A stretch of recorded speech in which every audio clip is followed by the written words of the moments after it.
Muchas gracias, buenas tardes a todas y a todos. Muchas gracias por la invitación desde ya.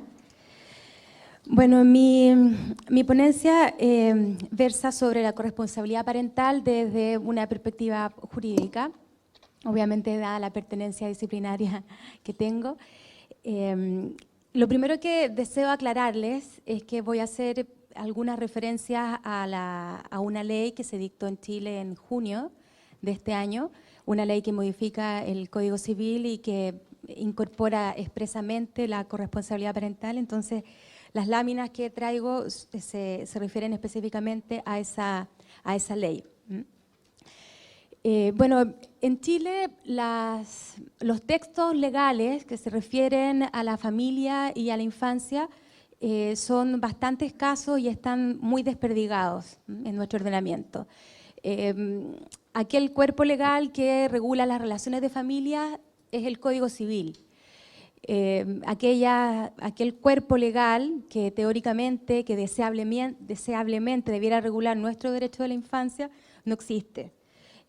A diferencia de la gran mayoría de los países del mundo y de la región que tienen códigos de infancia, de adolescencia o leyes de protección integral de derechos de la infancia y de la adolescencia. Chile no cuenta con ese código, con esa ley, de manera que la única regulación que encontramos sobre infancia y en sus relaciones de familia es nuevamente el Código Civil. Entonces, es al Código Civil al que más o menos me voy a referir primero, ¿no? Como contarles cuál es la perspectiva de la familia y de la corresponsabilidad que el Código Civil tenía y tiene, sobre todo luego de esta reforma que les comentaba recién. El Código Civil nuestro es del año 1855, primero para que se hagan una idea. Es una sociedad agraria basada fundamentalmente en una marcada distribución de roles al interior de la familia. Desde el punto de vista jurídico era el hombre el que tenía el gobierno absoluto de los bienes de la familia. De hecho, hasta el día de hoy, las personas que se casan en sociedad conyugal, las mujeres que se casan en sociedad conyugal, saben que pierden la administración de sus bienes propios. Eso pasa hasta hoy. Hasta el año 1989, la mujer que se casaba en sociedad conyugal era un incapaz relativo, es decir, estaba a la misma altura que un menor de 18 años. No podía celebrar actos jurídicos por sí sola. Esto cambia recién en el año 1989. Lo patrimonial, entonces, en manos del hombre, en manos del padre. En cambio, lo doméstico, lo relativo al hogar, lo relativo al cuidado de los hijos, gobernado por la mujer. Entonces, esa es la visión inicial del Código Civil. El concepto de corresponsabilidad, por lo tanto, podrán imaginarse ustedes, porque los cambios legales, sobre todo en una sociedad como la chilena, son muy lentos. Nosotros somos el penúltimo país del mundo en tener ley de divorcio en el año 2004. El concepto de corresponsabilidad, entonces, parental es extremadamente nuevo, es de este año.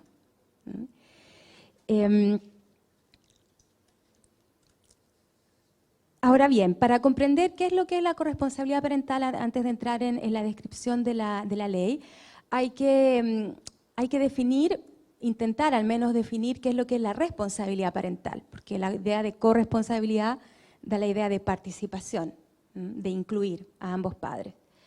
Entonces, lo primero que tengo que señalar es que tradicionalmente la responsabilidad parental ha sido definida como el conjunto de derechos, y digo derechos y deberes, o de deberes y derechos, que tienen los padres sobre los bienes del hijo, si es que tiene bienes el hijo, y sobre la persona del hijo. Se le conoce también como patria potestad, como autoridad parental en el derecho, pero el concepto más moderno es el de responsabilidad parental y está asociado siempre a la idea de los padres. Son los padres que tienen una afiliación, es decir, una relación jurídicamente determinada con sus hijos, quienes ejercen este derecho de función. No, a terceras personas les está regulado, les está destinado el ejercicio de otras figuras que no llevan ese nombre, las tutelas, las guardas, las curatelas, son otras denominaciones. O sea, el concepto de responsabilidad parental es único para los padres. Después voy a volver a esto y voy un poco a derribar esa esa prevención que les hago. Históricamente, la responsabilidad parental encuentra su origen en el derecho romano. En el derecho romano el padre de familia, el pater familia era, por cierto, siempre el hombre, y tenía un poder absoluto sobre el hijo, podía incluso dar al hijo en pago de una deuda. El concepto del hijo como objeto de derecho y no como sujeto de derecho. En Chile, la verdad es que nuestra patria potestad, nuestra responsabilidad parental no distaba mucho de esta histórica figura de la patria potestad romana, hasta el año hasta el año 2013. De partida nosotros no tenemos, a diferencia de todos los países del mundo, una figura que englobe todo lo relativo al hijo, es decir, los bienes y la persona, los alimentos, la relación directa y regular, el cuidado, la educación, la orientación. Nosotros tenemos lo personal absolutamente separado de lo patrimonial. Y hasta hace poco lo personal, un poco consolidando estos estereotipos del año 1855, estaba radicado en la madre y lo patrimonial, como les comentaba, en el padre. De manera que ese es un desafío que quedó pendiente con estas modificaciones que voy a comentar ahora. Bueno, esta ley es de junio de este año, es la ley 20.680, y está inspirada en diversos principios que emanan fundamentalmente de la Convención de los Derechos del Niño. Como nosotros no tenemos ley de protección integral de la infancia, es la Convención Internacional de los Derechos del Niño que está ratificada, suscrita por nuestro país, por lo tanto es derecho vigente en Chile, la que un poco llena ese vacío, ¿no?, de la ley de protección integral que no tenemos. Y uno de los principios que yo visualizo como informadores de esta ley es precisamente el de corresponsabilidad parental. Bueno, esta ley lo que hace en primer lugar es saldar una deuda en materia de igualdad parental. Hasta antes de junio de este año, en situaciones de separación, era la madre la que tenía el cuidado personal de los hijos menores de 18 años. Una atribución legal, automática. Salvo el acuerdo de los padres, era la madre la que se quedaba con los hijos. Y los jueces, en el caso de conflicto, ratificaban esta norma señalando textualmente que era una regla de orden natural. Entonces lo que hace la ley es modificar el artículo 225 del Código Civil y ahora señala en realidad que a falta de acuerdo tiene el cuidado personal el padre o la madre con quien esté conviviendo el hijo. Es decir, se refiere a una situación de hecho. Quien esté conviviendo con el niño es quien tiene el cuidado personal. Es una regla bastante obvia, porque quien tiene que tener el cuidado personal, es decir, dispensarle al niño los cuidados cotidianos, es la persona que convive con él. El tema, verdad, está en que la ley se quedó corta acá porque no definió qué es lo que era convivir. Convivir es estar bajo el mismo techo, por ejemplo. ¿Qué pasa si en situaciones de separación los padres viven en una misma casa, pero están separados en el fondo? Uno vive en el primer piso, otro vive en el segundo piso. Los senadores acá, los parlamentarios estuvieron por dejarle esto a la jurisprudencia, es decir, al desarrollo de los juicios, ¿verdad?, al cúmulo de sentencias, el que se interprete qué es lo que significa convivir. Entonces, una de las ventajas de la ley, a mi juicio, es que elimina la atribución preferente a la madre. Contarles que esto es muy importante. Este cambio de la ley va a producir, a mi juicio, un cambio radical en nuestra sentencia, en nuestros juicios sobre cuidado personal. ¿Por qué? Porque hasta antes de la ley, fíjense ustedes que en apenas el 19% se alteraba esta regla de atribución preferente a la madre. Es decir, si hay algo muy difícil en Chile, e incluso yo creo que va a seguir siendo difícil pese al cambio legal, es quitarle el cuidado personal de los hijos a la madre. Las razones que generalmente se daban para cambiar la regla de atribución preferente a la madre era la vulneración de derechos, es decir, el que el niño estuviese sufriendo algún maltrato, esto en un 60% de los casos, es decir, cuando había una situación de extrema gravedad se alteraba la atribución preferente a la madre. Versus un 20% en donde se lograba acreditar mayores habilidades parentales por parte del padre, varón. Y finalmente otro 20% en donde el interés superior del niño, así como una razón genérica, que está de hecho reconocido en la Convención de los Derechos del Niño, ¿verdad?, ameritaba el cambio en la atribución. Señalo esto porque en realidad, de acuerdo a la Convención de los Derechos del Niño, el interés superior debe ser el criterio rector para decidir estas cuestiones, no la vulneración de derechos ni las mayores habilidades parentales. Es decir, la vulneración de derechos o las mayores habilidades parentales están subsumidas en el concepto de interés superior. Aquí ustedes pueden ver entonces la confusión que hay de criterios en nuestra judicatura.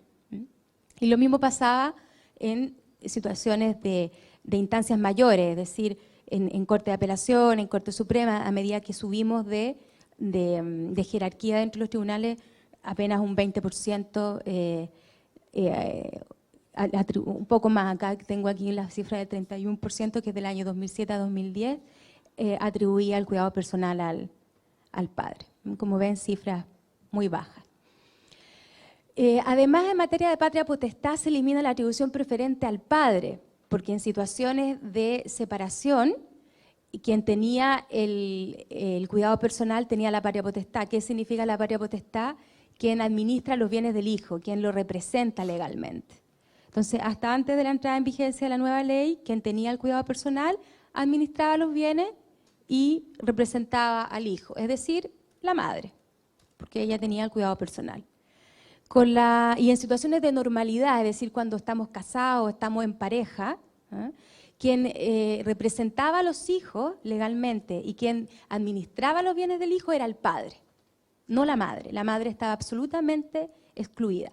Por eso que las cuentas de ahorro en los bancos eran abiertas por el marido. La madre no podía abrir una cuenta de ahorro a favor de su hijo porque la representación legal de los hijos la tenía el padre. Esto cambia entonces con la entrada en vigencia de la nueva ley y ahora, ¿verdad?, en situaciones de no ruptura, es decir, cuando los padres viven juntos, ambos tienen la patria potestad. Y cuando viven separados, quien tiene el cuidado personal nuevamente tiene la patria potestad, es decir, como vamos a ver más adelante, es posible que incluso la patria potestad se comparta cuando hay cuidado personal compartido. Ahora bien, en materia de corresponsabilidad parental en específico, como yo les decía, este es un concepto muy moderno, muy reciente en nuestra legislación. De hecho, lo define la propia ley. La ley dice que toca de consuno a los padres o al padre o madre sobreviviente el cuidado personal de sus hijos. Esto es cuando viven juntos. Y dice, el cuidado personal se basará en el principio de corresponsabilidad. ¿Qué es lo que es la corresponsabilidad parental para la ley? Un principio en virtud del cual ambos padres, vivan juntos o vivan separados, participarán en forma activa, equitativa y permanente en la crianza y cuidado de sus hijos. Esto debiera causar en nuestro sistema de justicia una gran revolución. Antes, por ejemplo, si un padre quería involucrarse más en la educación de sus hijos, como la madre tenía el cuidado personal en situaciones de separación, debía interponer recursos de protección. Por ejemplo, para conocer el estado de notas o informes de personalidad en el colegio. Estaba absolutamente excluido, ¿no?, de las cuestiones relativas al cuidado, a la educación de los hijos, porque quien tenía el cuidado personal en realidad lo tenía todo. Por esto debiera esto producir entonces un cambio revolucionario en nuestro sistema judicial. Esta ley además introduce lo que los expertos denominan la expresión máxima de la corresponsabilidad parental, que es el cuidado personal compartido. Es decir, la posibilidad de que ambos padres dispensen cotidianamente aquellas atenciones que el niño necesita, aquellas atenciones de carácter personal. Yo en esto soy muy crítica de la ley. Yo creo que la ley cumple una función pedagógica muy importante. Es una ley que tiene un lenguaje relativamente sencillo, por lo tanto los operadores de justicia y en general el ciudadano puede entender qué es lo que es el cuidado personal compartido. Y yo creo que eso es bueno. El reconocer figuras que sean más inclusivas, por supuesto que es positivo porque democratiza las relaciones familiares, pero la ley se quedó corta. ¿Por qué digo yo que se quedó corta? Porque en realidad el cuidado personal compartido es introducido en junio de este año solo cuando hay mutuo acuerdo. Es decir, no existe la posibilidad de solicitar el cuidado personal compartido por el padre o por la madre. La única alternativa es que estén de acuerdo. Basta la sola oposición entonces de uno para que no exista cuidado personal compartido. Así entonces la ley dice que podrán determinar de común acuerdo los padres que el cuidado personal de los hijos corresponde al padre, a la madre o a ambos de forma compartida. Es decir, los padres pueden determinar que los hijos queden con el padre, varón, con la madre, o bien, ¿verdad?, con ambos de manera compartida. Define además la ley lo que es el cuidado personal compartido.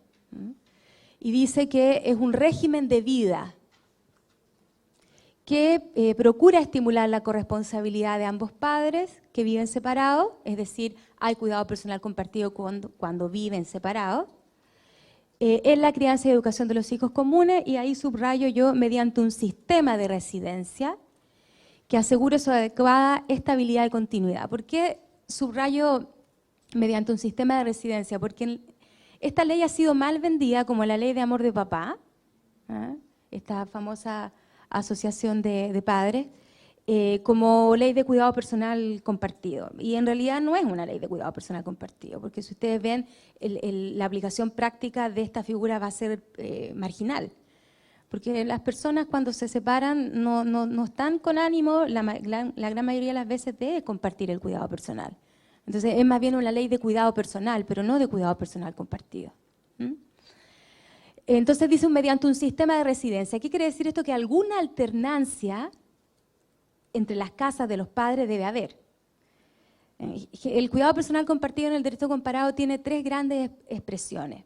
Primero, el modelo en virtud del cual, si bien hay cuidado personal compartido, existe un padre o una madre que es residente principal, que pasa con el niño bajo el mismo techo el 70, el 80, el 90% del tiempo. Después está el modelo anglosajón, que es de la custodia alterna, es decir, en que de verdad hay una alternancia prácticamente matemática entre los domicilios. Y después está el modelo alemán, que es el de la anidación, que es el que los hijos están en un hogar y que son los padres los que van rotando. Este último sistema es el más escaso, porque requiere, ¿verdad?, un nivel económico bastante mayor. Bueno, entonces dice mediante un sistema de residencia, da la sensación de que algo de lo que se comparte en realidad es la residencia. Y después dice, asegure su adecuada estabilidad y continuidad. Esta fue una frase que se introdujo por el Servicio Nacional de la Mujer durante la discusión de la ley, porque este servicio se oponía al cuidado personal compartido, defendía, ¿verdad?, al contrario de lo que uno pudiera pensar, la atribución preferente a la madre. De manera que esto es un poco como un límite, ¿no?, al cuidado personal compartido. Podemos compartir residencia, pero siempre que esto no afecte la estabilidad y la continuidad del niño. Como les decía, y ahí está puesto con un signo negativo, porque esa es una opinión personal mía, el juez solo puede atribuir el cuidado personal a uno de los padres cuando éste lo solicita, o radicarlo en uno de ellos cuando ambos lo compartían. En ningún caso la ley permite que el juez pueda establecerlo de oficio, es decir, por iniciativa propia, o a solicitud de uno de los padres. Insisto, debe ser siempre por acuerdo. En el derecho comparado, si bien es cierto que esta figura del cuidado personal compartido nace también como condicionada al acuerdo, ha transitado hacia el otro extremo, ha transitado hacia el establecer que el juez debe valorar prioritariamente el cuidado personal compartido. O incluso, siguiendo el modelo también anglosajón, el que el padre que no quiera el cuidado personal compartido, tiene la carga de acreditar que el cuidado personal unilateral, es decir, solo para uno, es lo más ventajoso para el niño. O sea, nosotros partimos al revés. No se supo observar bien cuál era la tendencia en el derecho comparado, ¿no? Por otra parte, hay también expresiones de corresponsabilidad parental en esta ley, a propósito de ciertos cambios que se hicieron en el régimen de visita. El régimen de visita es, verdad, aquella regulación que permite al padre o a la madre que no vive en compañía de su hijo después de la separación, pasar con él un determinado tiempo, incluso estancias más o menos prolongadas en situaciones de vacaciones, ¿no? A propósito de esto, por ejemplo, la ley nueva establece que el padre o madre que ejerza el cuidado personal del hijo no obstaculizará el régimen de visita, ¿no? O sea, existe un llamado entonces a que el padre o madre que tiene el cuidado personal facilite el contacto con el otro. Incluso dentro de algunos criterios que se le establecen al juez para decidir quién tiene que tener el cuidado personal, está el criterio del friendly parent, es decir, del padre o madre amigable, es decir, el juez tiene que tratar de otorgarle el cuidado personal a aquel padre o madre que facilita el contacto con el hijo, que ha facilitado, que facilita el cumplimiento de la relación directa y regular. Por ello, el Código Civil dice que el juez debe considerar la actitud de cada uno de los padres para cooperar con el otro, a fin de asegurar la máxima estabilidad al hijo y garantizar la relación directa y regular. Ahí ven ustedes entonces cómo la ley da cierta señal. Bueno, yo para ir cerrando, creo que esta es una ley que un poco ratifica una idea que yo sostengo y que es que el derecho de familia es un derecho pedagógico. Generalmente se dice que el derecho de familia no puede intervenir en las relaciones, ¿no?, de los sujetos unidos por vínculos de familia, porque el derecho es terapéutico, es decir, solo debe intervenir cuando hay conflicto. Por supuesto que es así. Yo también estoy de acuerdo con que el Estado debe intervenir lo menos posible. Pero también creo que el derecho crea cambios, que el derecho es un motor de cambio. Y en ese sentido creo que esta es una ley pedagógica, es una ley que promueve la corresponsabilidad parental. Es una ley que se quedó corta, pero que tiene la virtud de poner a Chile en una situación de cumplimiento de sus obligaciones internacionales. Porque la Convención de los Derechos del Niño, el Pacto Internacional de Derechos Civiles y Políticos garantiza la igualdad parental y garantiza la corresponsabilidad y, por supuesto, el interés superior del hijo. Entonces, de esta manera, Chile se pone a tono con las obligaciones internacionales que adquiere una vez que suscribe y que ratifica estos tratados internacionales. Y es de esperar entonces que esta ley tenga un impacto positivo en nuestro sistema de justicia. Hasta ahora, hasta el momento, ha generado bastantes dudas en su aplicación y esperamos poder colaborar en aquellas personas que participamos directamente en la redacción de la ley en disipar aquellos obstáculos. Muchas gracias.